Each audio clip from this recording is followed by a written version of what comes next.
One of the things people often say about learning Rav Kook is they find his language, impossible, inaccessible. They say it's too poetic, it's too abstract. And what's amazing about that critique is it's really a critique of the selections that people put into books, like his son put into books, that were very poetic and very long. But he has a lot of pieces in his diary entries that are very short, that are very concise. So it's interesting that not all of Rav Kook's writings are inaccessible, but on a whole, there is definitely truth to it. His language, he was writing with this very, very biblical type of Hebrew, even mystical type of Hebrew. So for people who don't have that ability in Hebrew, it's hard for them. So what do you think, Levi? Like how do you think people can study Rav Kook if they don't have the language skills? Well, I would first note that Rav Kook wasn't sort of accidentally poetic. Beyond the fact that you can see him get more poetic when he comes to the land of Israel, and there's something about being in Israel and writing in Israel that he finds either makes him poetic or makes him want to be poetic. He also writes that we need to have creative, spiritual, poetic writers who are going to put Judaism and Kabbalah and mysticism into poetry and poetic writing. So I think it's important to appreciate that aspect of it, and that when you read that him writing something, one time in a really poetic way, one time in a very clear way, on some level he really wanted you to read the poetic way. So I think trying to avoid the issue entirely, just reading like summaries that totally avoid his language, really misses something and misses part of what he was going for. I think really the only method that can over time get you to both Rav Kook's ideas and how he wanted you to experience them is first reading translations and presentations of them that capture both the ideas clearly and the poetry, which is very difficult, and then working over time hard to make the original language more accessible to yourself and learn how to read Rav Kook on your own. One of the things you said then is very true, and it's important for people to realize that Rav Kook in many ways struggled with the idea of how to write down his thoughts, because he had all these extremely profound ideas, and what mattered to him wasn't only that the idea is written down, the form mattered. In other words, he wanted it to be written in a style that was exciting to read, and which meant often it was poetic and it wasn't as straightforward. In one letter he wrote to his son, Rav Yehuda, he said, I don't want my letters, my writings to be edited. I want them just to come out, and however I wrote them, even if they're short or long, that's how I want people to read them. So in many ways it seems like Rav Kook very much wanted the reader to almost experience the excitement that he had when he wrote them down.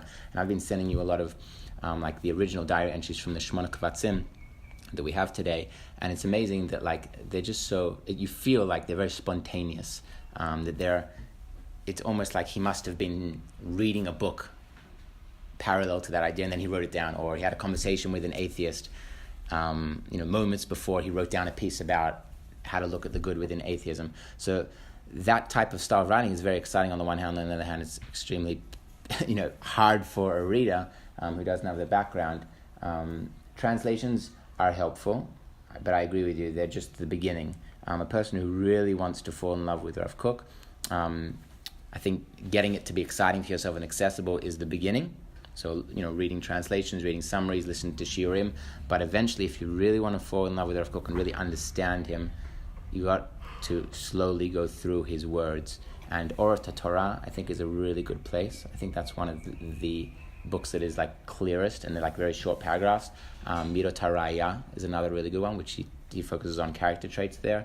I would stay away from Orat. I think Orat, that book, which is the book on Zionism, it's just the pieces are so long, and it's great that and they're not broken up into paragraphs, and it's just, I don't think it's a good way to start just because of the way it's written. So I would say Orat Torah, which it's shorter paragraphs, and Midot HaRaya. Can you think of any other recommendations? Well, I think I would both agree with Orat Torah and Midot HaRaya, but also say that I think Orot Torah is a mixed bag. There are some pieces in Orot Torah that are one long, but also some pieces are very unclear. Particularly the first couple pieces are incredibly poetic. Yeah. Same thing with Orot, actually. Orot is a really wonderful mix of things. So a lot of the pieces in the middle, Orot Tichia and other places, are long and unclear, and I would skip them when first reading the book. But a lot of the pieces in the beginning, and really a lot of the pieces in the end, Orot Yisrael, are small, single paragraphs, very clear. Really, there's a reason that Orot is sort of the book of Rav Kook that Rav Yehuda published. It's the most comprehensive. It's full of all kinds of ideas. Well, I like what you said that if you're reading a book of Rav Kook in Hebrew, I would even say this in English, and you get to a piece that's just very long or very dense and hard to read, I wouldn't force yourself to go through it so intensely, because I think at the beginning, when you're being introduced to an idea or a thinker, you want to find its relevance as fast as possible, because that will motivate you to want to go into the harder pieces. So I think, like what you said, like if you're reading Orot or any of these books, to try and go to pieces that are shorter, the language is clearer, and I think that in the long term will make you want to learn all the pieces. Yeah, and it's not worth wasting your time on pieces you're not going to understand, that are just going to make you frustrated with the book or with the writer, when you can read pieces that you're going to understand and will help you begin to build a bigger picture of what the person is trying to say and what they're trying to do, and that will help you when you eventually perhaps go back to those pieces. Yeah, I think one of the goals, like in my book, I was thinking, how can I introduce readers to a part of Rav Kook that on the one hand is very comprehensive, so get to see different types of side of Rav Kook, but also accessible, that it's easy and that you'll feel almost that it's relevant immediate. And I think, like, let's take music as a good metaphor. When you're introducing somebody to a new musician, you usually try and introduce them to a hit of theirs first, like, something that is very accessible, and then once they're excited by the music, and then they'll go into the other songs that are maybe harder to get into. And I think that's parallel in spiritual writings. Like, it's very important not to turn yourself off from a thinker by forcing yourself to do their hardest essays, their harder pieces at the beginning, and rather say to yourself, you know what, I'm going to look for those pieces that are attractive, that are exciting. I'm going to ask rabbis and ask teachers and which are the best pieces to start with, and then once you're excited about the thinker, you can move on. I know, Levi, so am I, we're both very excited about Rav Shagar, and you and I were always asked by people, like, what is a good beginning for Rav Shagar? And I think that question is a very serious question. It's not like a sign of laziness. It's, which piece could you start me with that would immediately get me excited about the thinker, and then I want to go to a next piece. Whereas if you just say, I'll just start from the beginning of any book, you might not want to ever learn that thinker again. You might have a negative taste in your mouth. So I think skipping long pieces is a very good piece of advice. Any other advice? The biography of Yehuda Mirsky is a spectacular place to start in terms of learning about Rav Kook's life, but it's not the writings of Rav Kook, but I still think it's a wonderful book to get the spirit of Rav Kook. I think it's a great biography.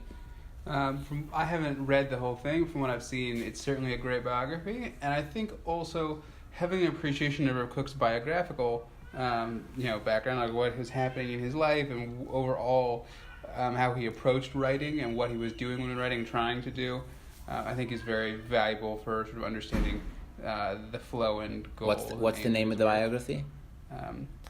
Mystic in a Time of Revolution. Yeah, so it's called, Rav Kook, A Mystic in a Time of a Revolution. That's an amazing book I can recommend. Obviously, my book I recommend. Can we think of any other books? This is in terms of the English world. There's a few other books that I think Rav Moshe Weinberger, he wrote, he didn't write, but his students collected commentaries of his on Orot Torah. That's also a great place to start. But yeah, I think there's no substitute in the end of the day for going to the original Hebrew. One thing I'll recommend that's also, it's good because it's a bit of a sort of entry from the side. It's a somewhat unusual selection of Rav Kook's writings, is on the Har Zion website at zion.org. They have an English one. there's all kinds of wonderful series of classes all written down that you can read. And of particular interest here is Rabbi Dr. Tamir Granot's series on Rav Kook's letters. On the whole, phenomenal introduction to Rav Kook's thought by way of the letters, which are often much clearer than his other writings, and they're all translated and really phenomenal explanations that hit the main themes. It's really, truly excellent. Also, ravkook.net, I think that's the website, is spectacular. And I think it's Rav Yaakov David Shulman is the name of the translator. That's another great place to start. I remember looking at that website for years, being very inspired by those translations. But in general, I think, coming back to the original point, try and go to parts of Rav Kook that you find are relevant as soon as possible, because the sooner you see that Rav Kook is relevant to your life, and he's so relevant, there's such amazing ideas that speak to people today. The faster you get to those pieces, the more it will motivate you to go into deeper and deeper parts of Rav Kook.